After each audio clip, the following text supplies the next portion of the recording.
Welcome back. So, we are still escaping from 2020. And yesterday we talked about some self-affirmations, things we can remind ourselves just to make sure we still feel good about us. And that leads in to what we're going to talk about today. And today is more social than emotional, although you're going to find that it is emotional as well. Because today we are going to talk about how to put yourself out there and make some friends. So, when we come back.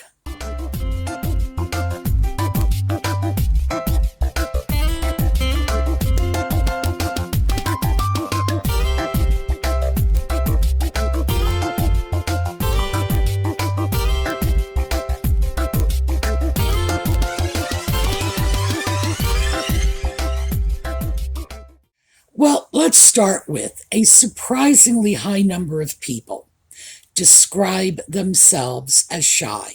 More than 40% I don't remember how old that study was, but it was relatively recent. 40% of people say they are shy. And if you push people and say, how easily do you make friends? Are you comfortable dealing with new people, new experiences? You'll find that that number starts to shoot up a little, that a lot of people are really, yes, all right, you're not. Audie is not, by the way. Apparently he would like us to know this. A lot of people are very uneasy when it comes to putting themselves out there, making themselves... All right. As you can see, I wasn't kidding. Audie has no trouble with this. People are not necessarily, all right, you gotta, excuse me a second. This is getting difficult. You gotta go now. You gotta go. You gotta go. Yeah. Okay. I think I've gotten him to sit on the chair next to me for a while. But yes, he is getting interruptive because he has no trouble putting himself out there.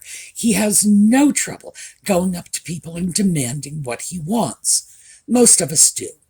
Most of us have been socialized, especially when you are talking about women of the post-World War II baby boom generation, and frankly, our mothers and grandmothers before us. Our daughters and granddaughters don't have quite so much trouble, but we were taught not to put ourselves out there, not to be conspicuous, not to be attention hogs. And we're not talking about being an attention hog, of course, but when your dynamic is restricted to being quiet and demure, or being an attention hog. And that's what it was for us. We were told when we were children that children were seen and not heard. We were told when we were teenagers that a proper young lady was quiet and reserved, etc., etc. We have a lot of strikes against us, in other words. So I thought we would talk about ways to see if we could break out of some of those patterns. And to that end, I am going to read you from some lists. And these are lists that have been prepared by psychologists, and they've been properly vetted. So we're going to take a look at some of these and see if there are some ways we can break out a little. So let's get started. Number one is to prioritize your social life. Friends don't just drop into your lap like, butterflies in May. You have to work a little at it. So you need to take a look at your social calendar if you keep one. If you don't, maybe you should start. And look at making time for socializations. You may want to just grab a pencil and a piece of paper and set a goal. So there are many goals you can set: to call a friend once a week, attend a meetup, ask someone to lunch, something along those lines. Goals for your plans to reach out and connect. Because remember, if we are actually going to achieve something, it's important that we organize it, set clear, attainable goals, write them down, and then follow up. Another suggestion they have made is to sign up for group classes, activities, or clubs that meet on a regular basis, and then you need to make a point of attending. Now, I have a flyer that my township just sent me, and I was going to show it to you, but of course I've got a cat in my lap right now. I'll get it before we're done with this video and show it to you. They throw these little flyers out every now and then, and there are a whole bunch of adult activities in this particular flyer. They include things like learning to play pickleball. I got quite a kick out of that. I have no idea what pickleball is. I have absolutely never heard of pickleball before. And when I first saw it, I thought it was a joke. I thought that I had gone into the wrong section and I was getting the activities, the summer activities for the toddlers, because that didn't sound like an adult game, but I guess it is. You can do something like that. Go sign up. And the pickleball course is very inexpensive. I'll actually take a look and see how much it is when I get rid of the cat in my lap and go get that little brochure. Another one was bird watching. We have bird watching in our area. Now, I personally am not overwhelmingly interested in birds. I don't dislike them in any way, but bird watching is not my thing. On the other hand, these are bird watching walks. I do like to walk. So, if I wanted to go out and befriend some bird watchers, that would be an awfully good activity for me. Another one they have listed is CPR first aid certification, and that is at an ambulance company that is probably about maybe 2,000 feet from my home. It's less than a 5-minute walk. I would say it's probably the equivalent of maybe a city block. And if I wanted to do that, I could just show up at that class. That class, I did check the price on that. That was $40, which is a very low price for CPR and first aid certification, which is what you get at the end of the class. So that one is a little more expensive, but I think the bird watching was $5, and I'm pretty sure the oh gosh, I'm having a hard time with that. The pickleball teaching experience, whatever that is all about, is equally inexpensive. Additionally, they have bus trips, so you get on one of those large tour buses and go to another city. I noticed they had one going off to wine country somewhere. We must have wine country around here. Another one was a day trip to DC. The bus drops you off, and then you just have DC on your own. I used to live in DC. And I don't know, if I wanted to go spend a day in DC, that would be a great way to make new friends, especially getting on the bus as a person who used to live 2 blocks from where the bus is dropping everyone off. It's like, yeah, you want to see where NCI is? Really? I know where the Navy Yard is. I know all the museums on the mall. I could make friends before the bus even hit port just by saying, hey, who wants to come to the Freer Gallery with me? It's easier than you think.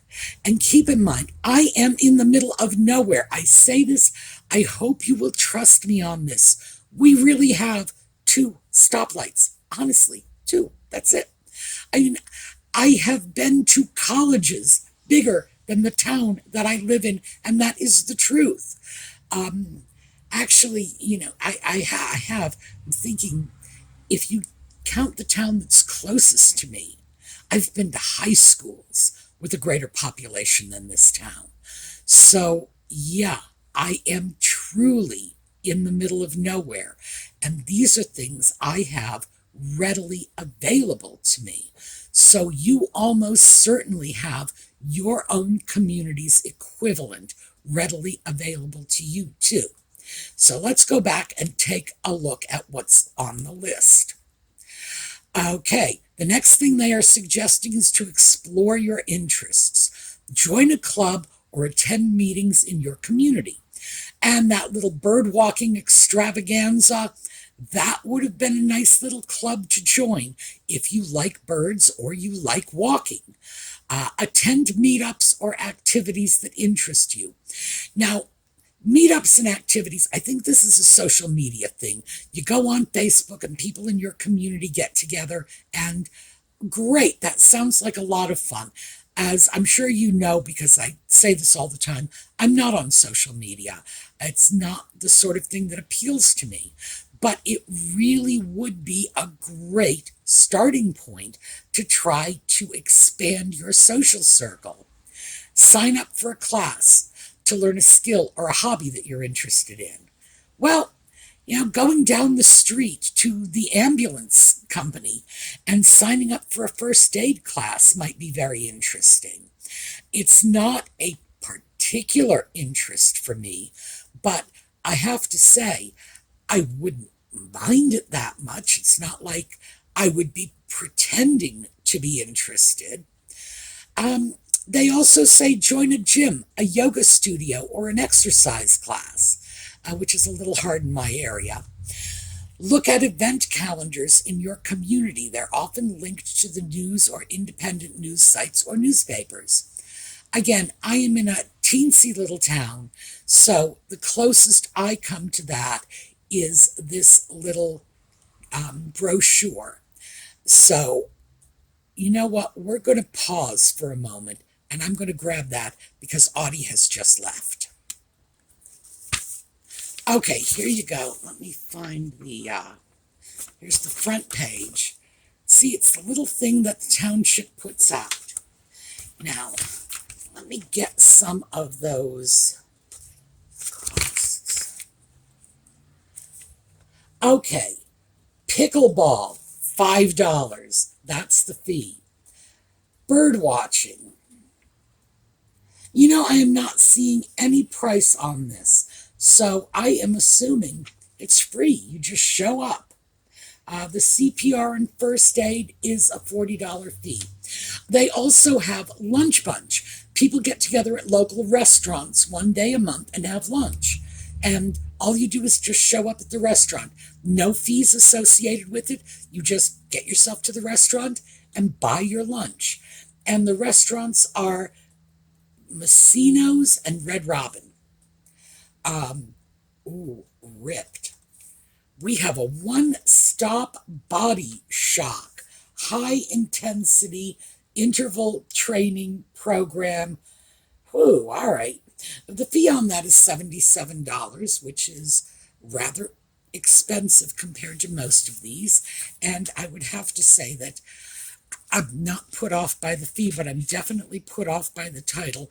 No, I really don't want a high-intensity workout. I don't. That's one of those thank you, but I believe I will pass. So, and that's just what's available in my little nothing of a town. When I was in Rhode Island, I lived about 2 miles from McCoy Stadium. And I could go there. McCoy Stadium is home to the Red Sox farm team. And they're the Pawtucket Red Sox. So when I say Red Sox, I mean Boston Red Sox. The Pawtucket Red Sox was the farm team, and they would play at McCoy Stadium. And I could go there. It was a 40-minute walk. It was just 2 miles. Go up the street, go to McCoy Stadium, watch a game. I do not remember the cost of a ticket. I think it was $2 when they charged you, which was not often. Go in, and there would be a whole bunch of baseball fans, people with their kids and whatnot, and you just go sit on a bench, and by the time the game starts, you've got all kinds of people sitting around you and everybody's chatting. Mom wants to go to the bathroom. All you have to do to make a lifelong friend is say, "Don't worry, Marcy, I'll take care of your kids while you're in the John." That was it. If you were willing to watch those three little kids who were trying to strangle themselves, by the way, it's like, yes, I'm beating you. Yeah, lifelong friend. There are always opportunities like this. So let's take another look at our list. All right, now we are moving into talking to people. And the suggestions are ask a cashier how their day is going, or if the store has been busy today. Well, that's a good idea. Stop by a coworker's office or a desk just to say hi, how are you? Stop to compliment your neighbor's garden. Talk about something that happened in the neighborhood. Yeah, good ideas, all of these. Next up, they say to become approachable. Smile. Make eye contact with the people you see or talk to. Wave to people you recognize, in groups, parties, events, and that invites them to talk to you. Get people talking more about themselves. Show interest in what they say. Offer compliments and praise generously. However, be sincere. Don't just say lovely things for the sake of saying lovely things, because you have to be real. You have to be authentic. Oh, and that's coming up next on our list. Be easy to talk to and avoid controversial topics, conflicts, and confrontations. That's good advice under any circumstances. Reconnect with old friends. You see somebody on Facebook you haven't spoken to in a long time. Send them a friend request. Be authentic. Now, that is a whole topic here that we can certainly get into because I think it's worthwhile. When you see somebody and you are striking up a conversation, be real with them. Don't talk about something that is of no interest to you. You can almost always find something that is interesting to you and interesting to the person you're talking to. Yes, sometimes you are really going to have to stretch to find it, but you can.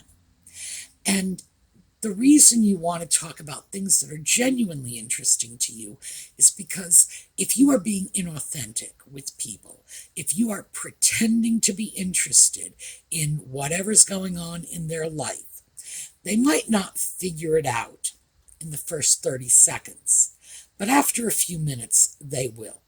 Because you won't know the questions to ask. Remember, you're not at all interested in this, so how could you know? And they will start to fade out of the conversation. You should try to connect in a genuine way with people. That is important. Is it important that you connect in a genuine way with the milkman or the cashier at 7-Eleven? No. When you are maintaining very casual, very superficial social relationships, no, it's not important, because the relationship is sort of floating along the quiet surface. The reason relationships like these are very important is because they do meet certain social needs that we have. Very often, a need to just go out and have a friendly face smile at you is going to be met by the clerk at the drugstore. It's not a high-load relationship. You don't have to invest a great deal of time and energy into it. You don't have to walk into the 7-Eleven and suddenly invite everyone to your next birthday party or, whatever. You don't have to do that. But these relationships are important, and they do serve a useful purpose for us in terms of socialization, and for the 7-Eleven or drugstore clerk in terms of improving the quality of their work life, which is going to be immeasurably improved if they have customers who are reaching out to them in a very friendly way. And never lose sight of the value of practicing your socialization skills in low-load ways like this, because it's sort of the perfect practice ground. You go to the drugstore, you see the clerk, you say, "Hi, how are you? How's your day going?" And if you flub it completely, well, you haven't ruined their day, and you certainly haven't ruined your day. You just come back next time and try again. As I say, it's a low-load, superficial relationship where the expectations are minimal. It's a safe practice ground. So it is, however, important that when you are looking for friendships as opposed to casual acquaintance relationships, that you do invest more of yourself. And we're going to get off into that next. The next topic is find like-minded people. And this is where you're going to find friends. Volunteer your time for a charity or a cause you care about. Let's face it, the people you meet working for an animal charity, if you love pets, are going to love pets. You're going to have a lot in common. If you want to volunteer your time for a local political campaign, the people there are going to have the same general political views as you are. And that's a good way to find like-minded people. Look for clubs or meetups for singles, young professionals, or other target groups you identify with. Now, I would say easily throw in things like church services as well as church meeting groups. So you can show up to a church on a Sunday morning, but you can show up to the Bible study class on Thursday evening too. And support groups. Very often people our age have gone through a number of losses, deaths in the family. This is another opportunity to connect with people who might have a similar background. Goes on to say, sign up for a sport or activity you really like or find interesting. Become a more active part of your work in college or your neighborhood by joining committees or boards. I'm starting to get the feeling this was written for 20-something people because they are mentioning young singles and college a lot. Join a support group to meet people struggling with a similar issue or problem. And I just said that. I guess I jumped the gun on this. Groups for social anxiety, Asperger's, or new moms. Well, at our age, it is going to be support groups for people who have gone through losses. Or maybe even social anxiety. But it's not likely that we're going to find a home in a group for new moms. That's probably not going to be the place where we're going to find people with a lot of common ground with us.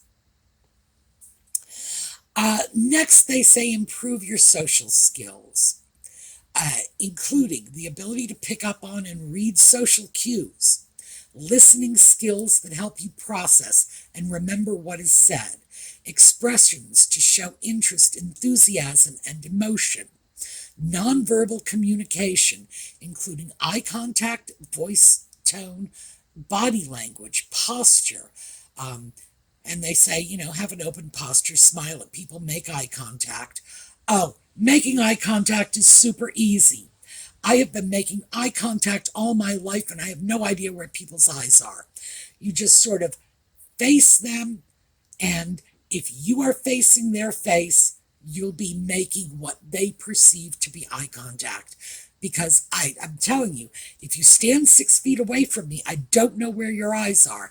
But if I just focus on where your voice is coming from, people accept it as eye contact. So that one's a lot easier than you may think.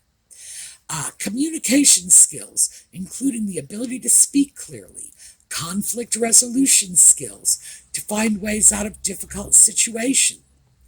And it says, be sure your manners are good. Be a good guest. If you're attending an event, don't leave a mess. Help the host, say thank you, etc., etc.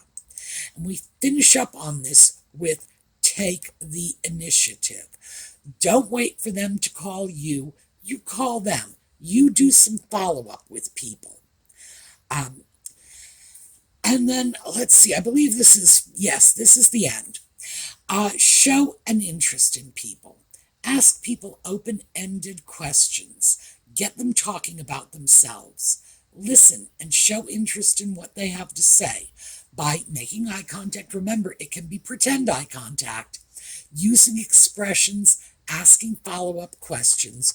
Remember the small details, a person's name, personal details. Are they married? Do they have children? If they shared a story with you, try to keep that in your mind. And offering to help people who look like they're stressed or doing something that they're having struggles with. A lot of these skills you can get from books. You can get them from the internet. Ultimately, How to Win Friends and Influence People, I think that was Dale Carnegie's book, is still a classic. If you want to understand how to present yourself well to people, yeah, the book is still out there. And you can probably get it in paperback for $2 or $3 because we're talking a book that's been around for well over 50 years. Come to think of it, I think the book is older than I am. It's a good resource. Tells you how to present yourself in a way that other people will find pleasant. The way you present yourself as a person other people want to be friends with. Let me throw a few little pointers in that I don't think they cover in the book.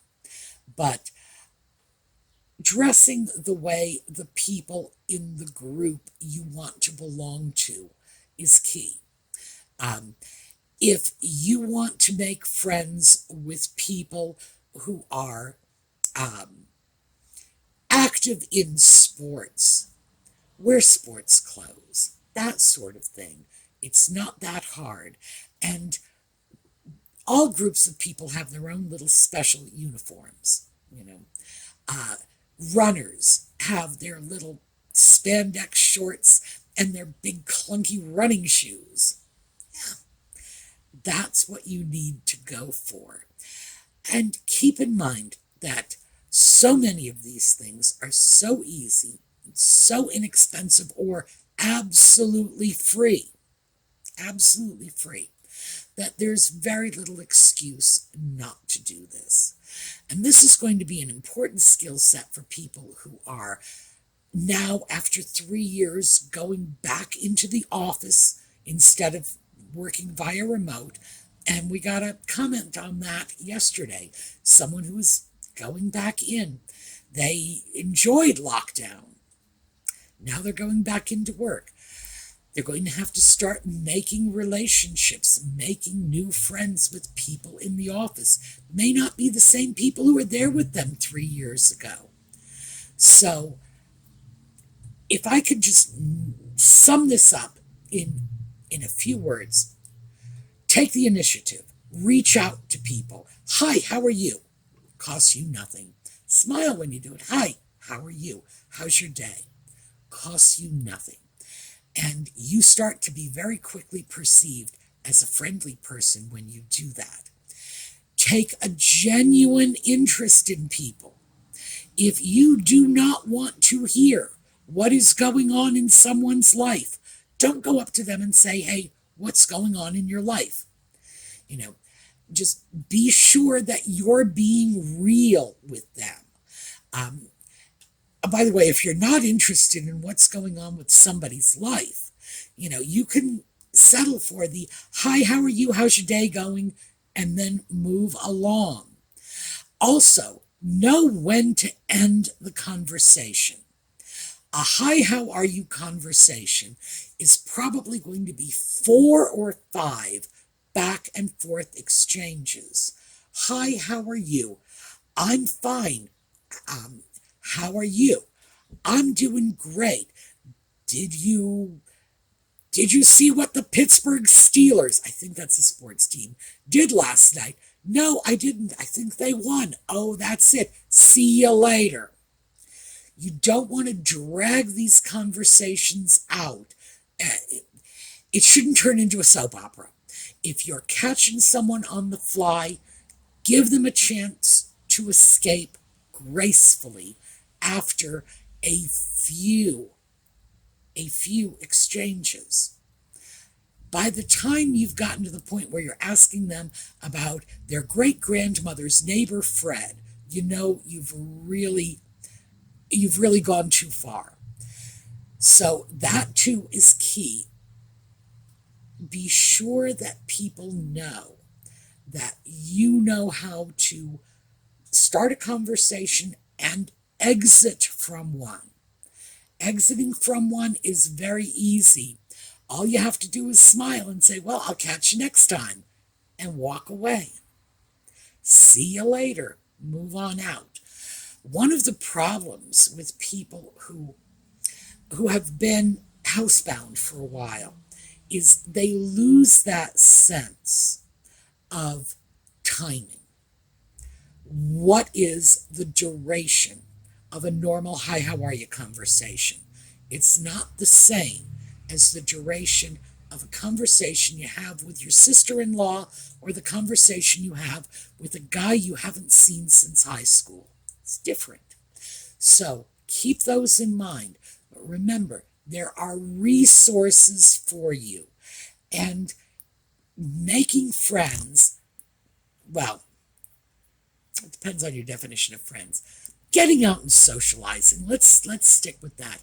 Getting out and socializing with other people is important. We are social animals. We really are. We're pack animals. So we need to socialize. But it's not as hard as you might think, even though these skills can get rusty when we haven't used them for a while. All right, so that's what I have for you today. Let's take a look at a slideshow on the way out. And in the meantime, we will see those of you who follow for Just Chatting tonight at 8. And for the rest of you, we'll be right back here next weekend. And we're going to take a look at another one of our topics, move our process forward, escaping from 2020. So you have a terrific week.